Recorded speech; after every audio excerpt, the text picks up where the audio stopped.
lugar dito sa Samar na pag binanggit mo ito sa mga taga dito ay takot na takot sila. Saan po papunta sa Biringan? Biringan? Saan po papunta yung sa Biringan? Dahil pag pumunta ka raw sa lugar na ito ay may posibilidad na hindi ka na raw makabalik dahil lugar raw ito ng mga engkanto at diwata. At ito ang Biringan City. Pag tinay nyo sa Google Maps yung Biringan de los City, makikita nyo meron talaga siya guys. Tapos nasa gitna ng bundok, ayan o. At eto yung pupuntahan namin ngayon, on the way na kami dito. Yun yung bayan ng Pagsanhan. Maraming mahirap paniwalaan na may ganitong klaseng lugar. Pero marami nang tumistigo na nakapunta na raw sila sa Biringan. At ngayong araw sila ang hanapin namin. Ano nararamdaman mo kuya? Parang iba. Bago ay pumunta, sinasabi ng mga portal papasok sa Biringan. Kung tawagin nila Invisible City.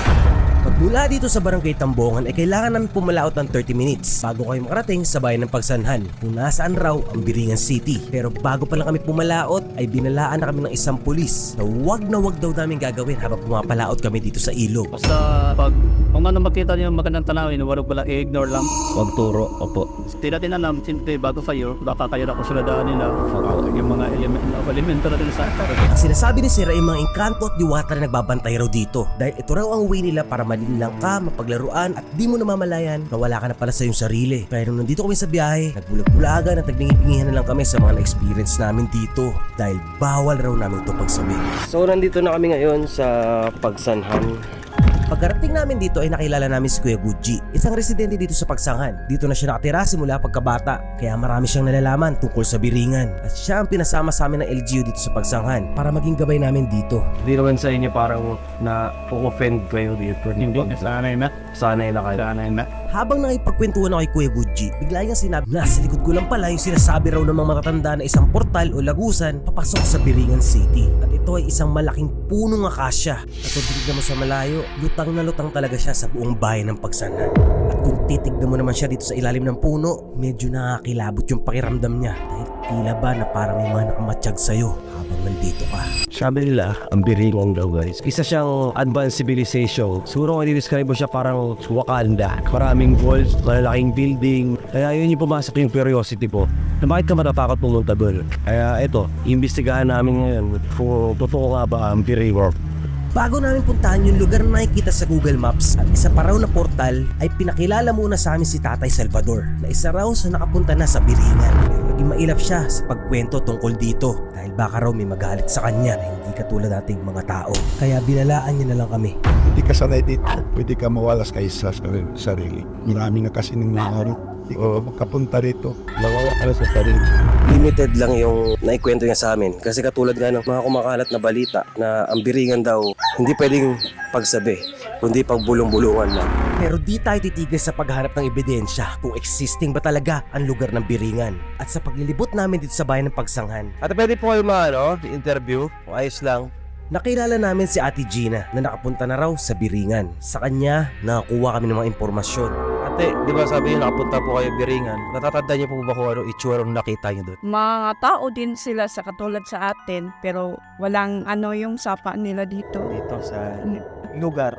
Parang sulit na talaga, parang may Maynila din. Napakaraming mga sasakyan, bahay. At tinanong ko siya kung paano siya nakarating doon. Naalala ko noon na may pumunta sa akin, tapos sinasakay ako ng sasakyan, napakagarang sasakyan. Tapos yung mga pagkain nila doon, sabi may, wag ka daw kumain ng itim na kanin para makauwi ka sa inyo. Tapos yun ang sinunod ko sa kanila. Magandang pakikitungo nila sa akin, pero mayroong kapalit. Sabi yung isang lalaki, daw ako maggamot, pero hindi ko tinuloy kasi may kapalit yun eh. At katulad ni Tatay Salvador, binalaan niya rin kami.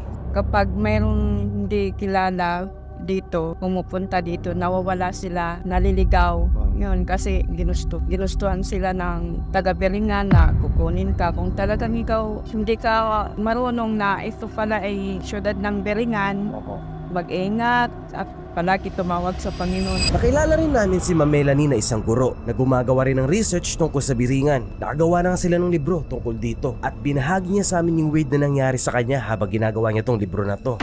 So, habang gumagawa ako dito, ito yung ginagawa ko, ito kasi yung original. Sa balkon nila, tapat lang ng akasya, ng bahay. Tapos, habang ginagawa ko ito, palagi nawawala. Tapos, pag maayos na, sinisave ko ano. Pag binabalikan ko ulit, wala na. Mga 3 beses siguro yun, pabalik-balik ulit na. Inis na ako. Kaya sabi ko nga, ay, wag niyo naman akong biruin. Hindi naman ito personalan, trabaho lang ito. Tapos biglang-bigla, yung isinave ko, nang i-open ko ulit, nandun na. Oo. Kasi mag-alas 12 na, sabi ko, ay, ayoko na. Papasok na ako sa loob, baka ayaw na nila na ganitong oras. Pinagtitripan pa yung nila.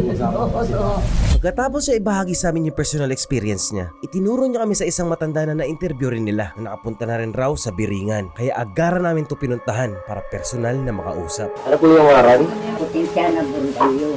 Sa parting ito, nagsimula magloko yung mic na gamit namin kahit na fully charged naman siya. Kaya medyo naging muffled na yung tunog ng audio natin dito. Paano po nagsimula yung kwento dito? Bata po ba kayo? Meron na talaga dito? 20 pa lang edad ko. Alas 6 na ng hapon. Nakuha ko na mga sinampay ko doon na may balito. May balito. Tapos, may nag-ano na akin na halika na.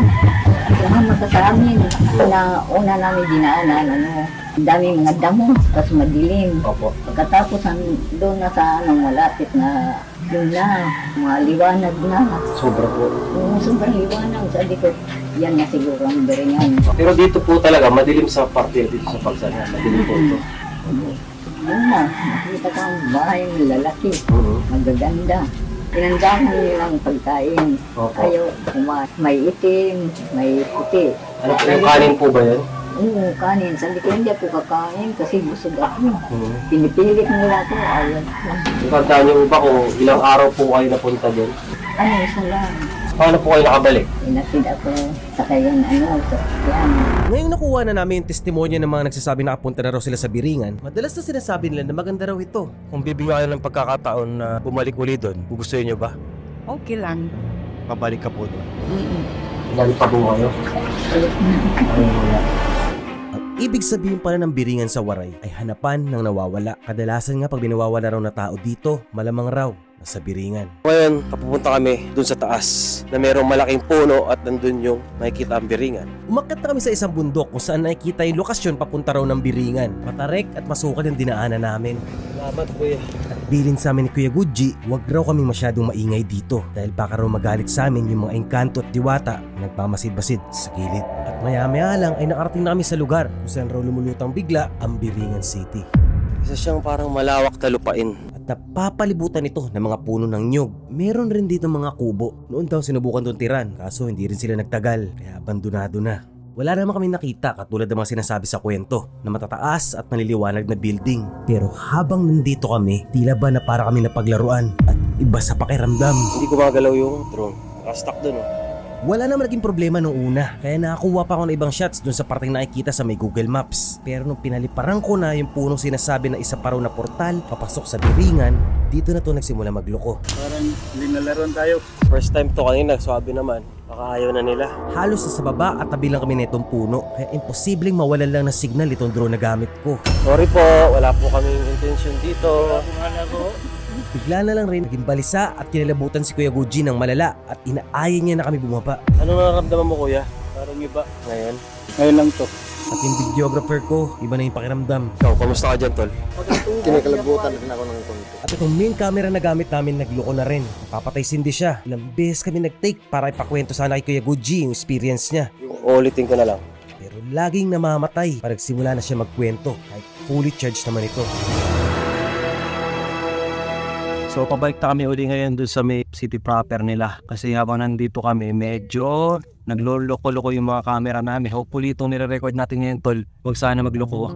Bigo kami na makita ang Biringan City dahil sabi nga rin ng mga nakausap namin dito, May gusto sila na kunin nila yung kinukuha nila. Pero kung tayo lang may gusto makita sa kanila, Matagal na ang kwento tungkol dito sa Biringan. Para sa mga nakausap namin dito sa pagsanghan, buhay at totoong-totoo siya. Kaya irespeto na lang natin ang paniniwala nila. At sa isang araw na pagsasaliksik namin sa lugar na to, maraming bagay kami natuklasan at experience na hanggang ngayon hindi pa rin namin maipaliwanag.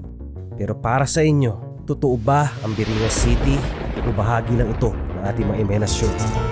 You can see, but you can feel. Biringan is real.